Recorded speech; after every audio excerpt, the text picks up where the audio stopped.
আজকের গল্প নায়িকা দিতির জীবনের অজানা অধ্যায়। বাংলাদেশের চলচ্চিত্র জগতে দিতি একটি উজ্জ্বল নক্ষত্র।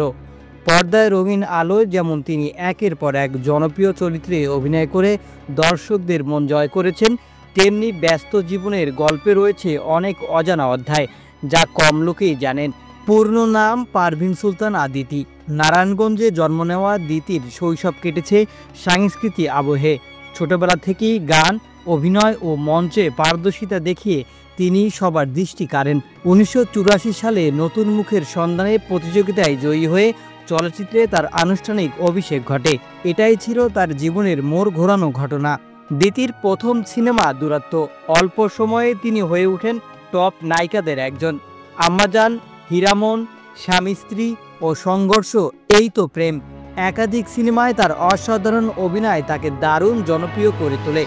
সহ অভিনেতা ইলিয়াস কাঞ্চন, রাজ্জাক, জসিম, মান্নাদের সঙ্গে তার জুটি ছিল দর্শকদের পছন্দের তালিকায় শীর্ষে।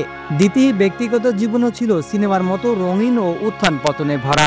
অভিনেতা সোহেল চৌধুরীকে বিয়ে করেছিলেন তিনি, কিন্তু সোহেলের অকাল মৃত্যু দিতির জীবনে বড় আঘাত আনে।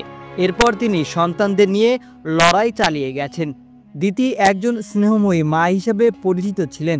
জীবনের শেষ অধ্যায়ে দিতি ক্যান্সারের সঙ্গে যুদ্ধ করেছেন। চিকিৎসার জন্য তিনি ভারতে গিয়েছিলেন, কিন্তু 2016 সালের 20 মার্চ অসংখ্য ভক্তকে কাঁদিয়ে চিরবিদায় নেন। মৃত্যুর আগে তিনি বলেছিলেন, আমি চাই আমার কাজ দিয়ে আমাকে মানুষ মনে রাখুক। দিতি একসময় গানের প্রতি দারুণ অনুরাগী ছিলেন। তিনি বেশ কিছু টিভি শোতেও গান পরিবেশন করেছেন। নতুন প্রজন্মের অভিনেতাদের পরামর্শ ও সহায়তা করতেন দিতি। চলচ্চিত্রের বাইরেও নাটক ও টেলিফিল্মে সমান দক্ষতা দেখিয়েছেন তিনি।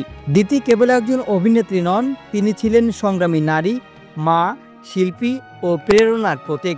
তার জীবন কাহিনী আজও অসংখ্য ভক্ত ও সহকর্মীদের কাছে অনুপ্রেরণার হয়ে উঠেছে।